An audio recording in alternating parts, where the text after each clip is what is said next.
Hello everyone, this is Matt from Real World Review, and today I'm going to be unboxing the Google Pixel 3 XL.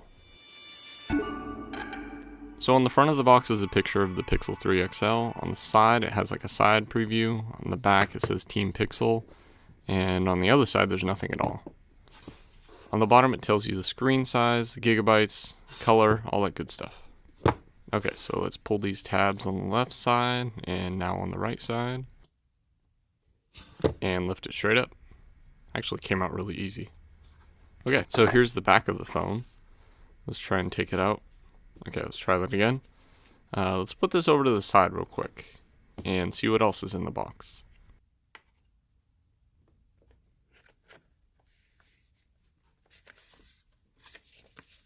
So we have a get started guide.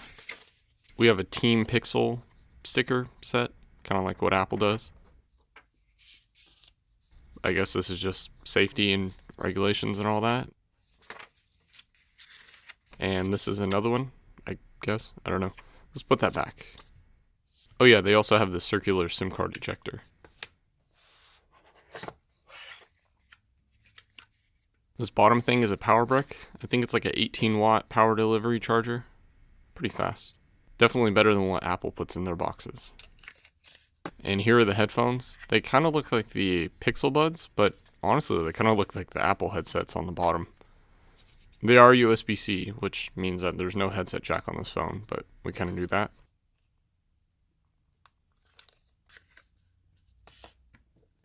Then it looks like a USB-C to USB-A plug, probably for OTG support. Pretty cool. And here's a 3.5mm headset jack to USB-C.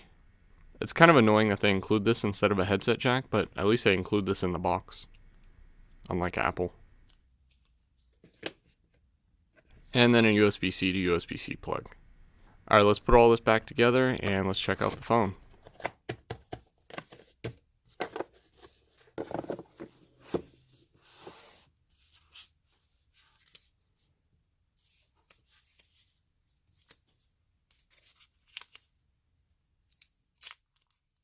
So we'll peel off the plastic wrap.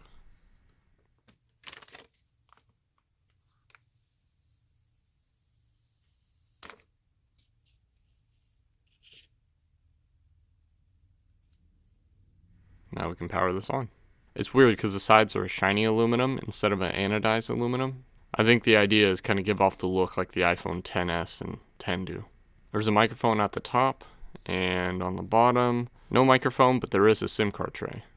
And the USB-C port, obviously. Alright, so let's get started and try as much as we can to ignore that notch. So I'm just going to skip through all this because I want to set all this up later.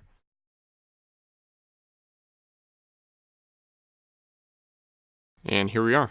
Here's the main screen. You can swipe over to the right. There's all the Google stuff. Swiping up goes to multitasking, and swiping up even more goes to the apps. Kind of annoying, but you get used to it, I guess. Okay, it says phone is ready to activate. Can't be activated. Whatever, we'll deal with that later. So as you can see, there's two front cameras right there. One's a wide angle lens and one's a standard lens. And then you got the earpiece, that's a speaker in the middle. And then on the bottom, you just have the regular speaker. And on the back, it's all glass. The bottom portion is frosted while the other is glossy. It's kind of interesting that they frosted the fingerprint scanner. I wish they did that on the Essential phone. Also, it's kind of weird that they frosted the back and not the sides. So it's like glossy on the sides, but just frosted on the back. But other than that, it feels good. But yeah, that's about it. If you have any questions, leave them in the comment section or on Twitter at MattofRWR. Also subscribe and click that bell button so then YouTube will remind you when those new videos do come out. Thanks for watching.